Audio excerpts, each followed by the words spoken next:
That does bring to a close questions for oral answer today. Would some honourable member care to move that the House take note of miscellaneous business? And I call Gareth Hughes. Thank you, Mr. Speaker. I so move this House take note of miscellaneous business. Mr. Speaker, I rise to take a call on the issue of fracking.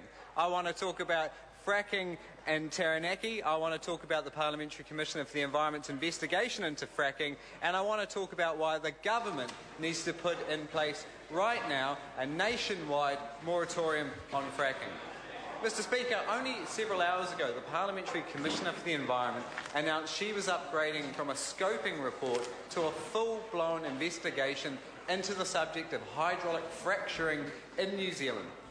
Mr. Speaker, the Green Party welcomes this announcement. We believe it highlights the risks that this poses to New Zealand communities, to New Zealand farms, to New Zealand waterways, and it highlights the need why this government, until the Parliamentary Commissioner for the Environment can assure New Zealanders that this controversial, this risky practice is safe, should implement a nationwide moratorium on fracking.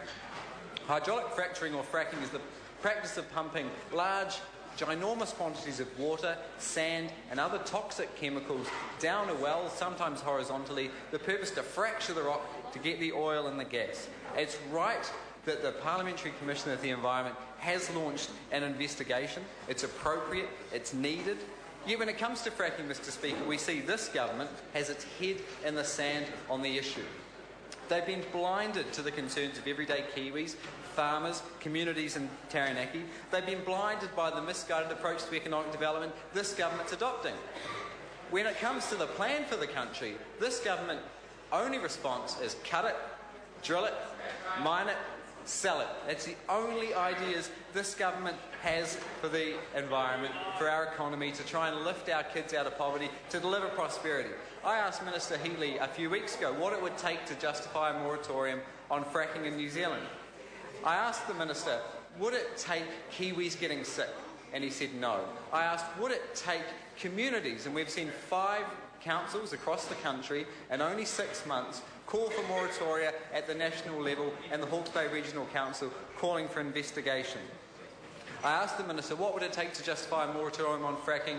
What about water contamination? And the government likes to point to 2 things, Mr. Speaker. They point to opponents of fracking as extremists. Now, Mr. Speaker, what we are talking about is farmers.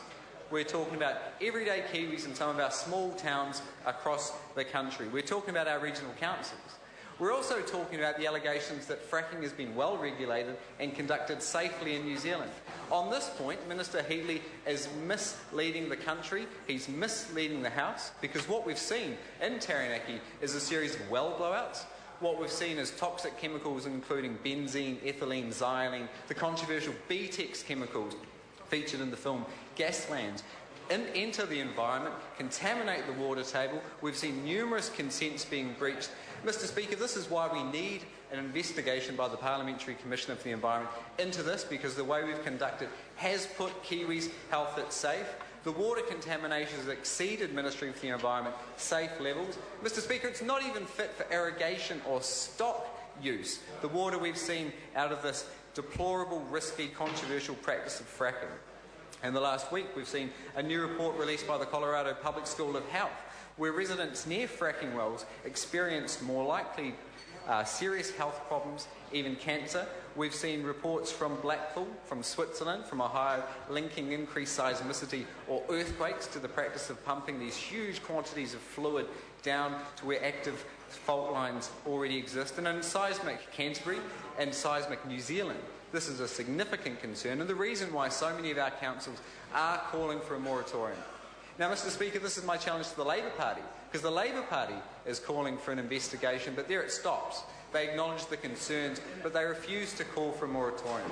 This is what Kiwis need. This is what we need to have trust in the safety of our regulations, the safety of our oil and drilling operations in New Zealand. Of the 10 countries that have fracked in their history, 7 have either full or state-level moratoria on fracking. The government can't dismiss this. The investigation should act as a catalyst for this government to wake up, to do the right thing, to be responsible, to show Kiwis that their health interest, their water interest, their safety interest are paramount, not just the interests of the oil and gas industry. Because what we know from fracking is we're going to see hardly any jobs, hardly any profits, hardly any royalties, and the profits are going to go offshore. The government needs to do the right thing and call for a moratorium. The question is the motion be agreed to. The Honourable Paula Bennett. Speaker, Ms.